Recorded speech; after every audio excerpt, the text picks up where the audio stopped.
Dave Thomas, it is a real privilege to finally get to connect with you. Thanks for doing this. Pleasure.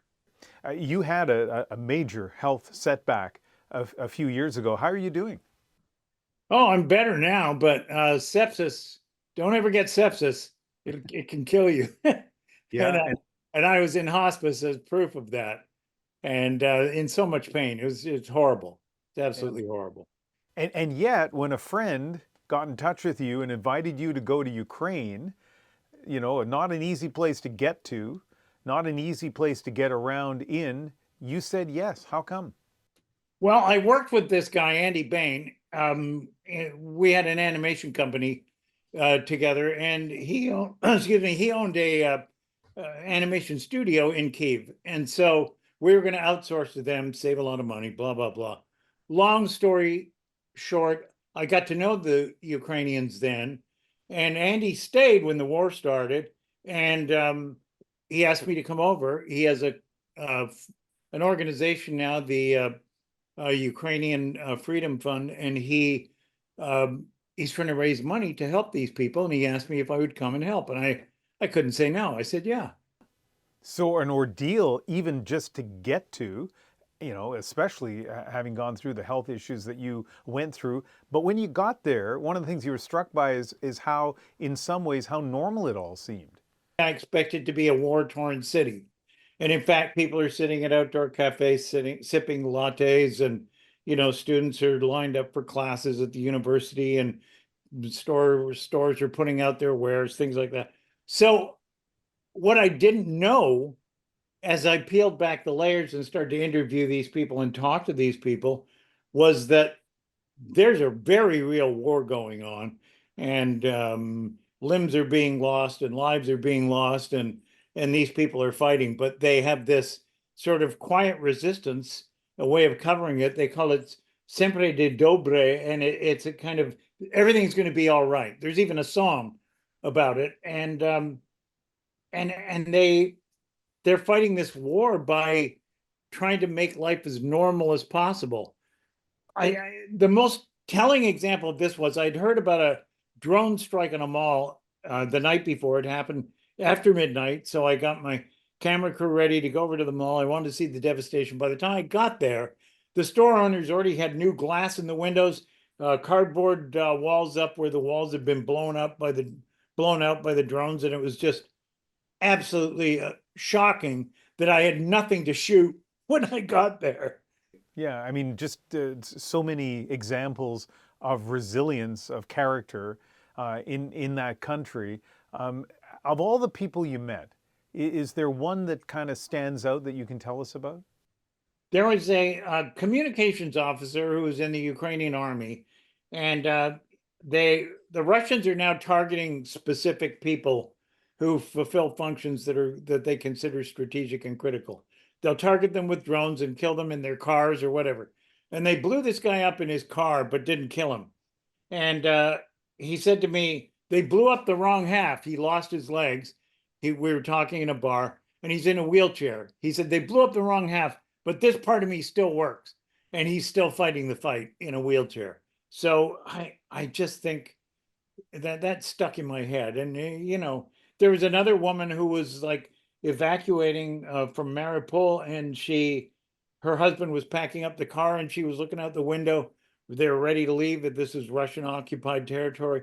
And she watched them get shot in the head by snipers. And as she told me about this, she wasn't even crying. She was just sitting there with her son, very sober. I couldn't tell if she was shell shocked or a sociopath.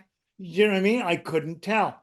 But these people have got a sort of a front that they put up to handle what's going on, and it's shocking to witness. So this has had clearly a deep impact on you personally. What Oh what, yeah.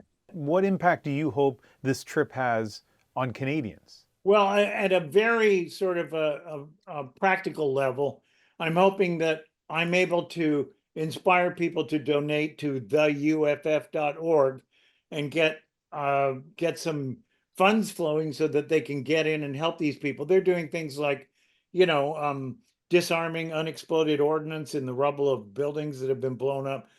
getting medical supplies to the front lines to help soldiers treat the wounded, clothing, socks. Soldiers are dying of trench foot. And there's just so many, not including the sort of expertise. And so, do you think in Canada and the United States we are not paying enough attention to what's happening in Ukraine? There is a tendency in the news these days to get the news that spikes, that's the hot story, and the other stuff becomes page 6 pretty fast. And it's not anybody's fault. It's just that there's so much news to cover that it just happens.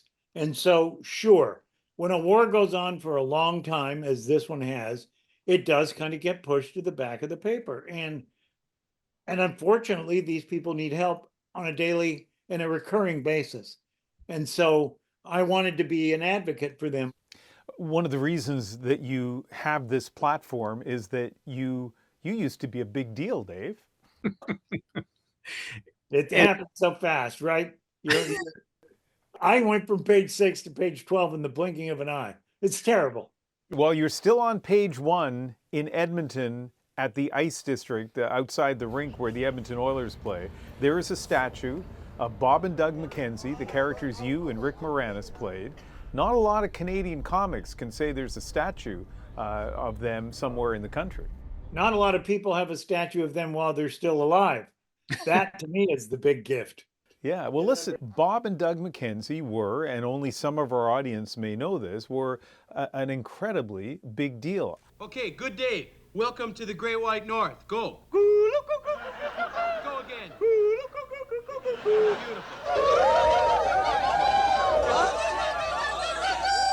See you guys later. Zoom in on me. No, hey, you. No, on me. In 1981, I bought Bob and Doug's Christmas album at the Sam the Record Man in Moncton, brought it to my friends, put it on the record player. We just loved it. I still love it. And I mean, we're talking 44 years ago. How do you feel about the enduring popularity of those characters? Well, Rick and I did something for Beer Canada this past year, and it was odd and it made us both laugh that these characters were still relevant enough that when the government is raising the tax on alcohol with their escalator tax, and that people want to protest, that they would come to Bob and Doug, the famous beer drinkers, as spokespersons for this. And the fact that many years later, these characters are still relevant enough to be spokesmen, that made us both laugh. We thought it was pretty funny. And of course, beyond Bob and Doug McKenzie, there's SCTV. Yes, SCTV is on the air. Starring Dave Thomas. Again, something which is so cherished in this country and for a lot of people in the United States. And so, how does it feel to be part of the SCTV legacy? Well, I mean, it feels great that people still know about it because, as I said, everything has a short shelf life these days. And I just think that the fact that people respected the show and loved it was wonderful. And it was terrific to be part of that very talented group of people that had an opportunity to get their comedy out there at a particular time and place in Canadian entertainment history. SCTV now begins its programming day. Jerry, we can't see you. You're completely visible. What? Stuck! I can't get the lid out! Oh, well, forget the lid then. We'll have this a little later on. Hell's wrong with him? We've been asking prominent Canadians about, especially at this moment in time, their reflections on what it means to be Canadian, about Canadian identity. What does it mean to you? Well, you know what it means to me, and I think that this is really important. I have an American passport, a UK passport, and a Canadian passport. And the one I value the most is the Canadian passport, because when you travel with it, people look at it and they go, this must be a good guy. The world thinks of Canada as good people. They think of them, there's the stereotype of being overly polite. Yeah, but more than that, I think that they feel Canadians are considerate, decent human beings as a whole, as a country. And it's pretty nice to be included in that group. And so I'm very proud of my Canadian citizenship.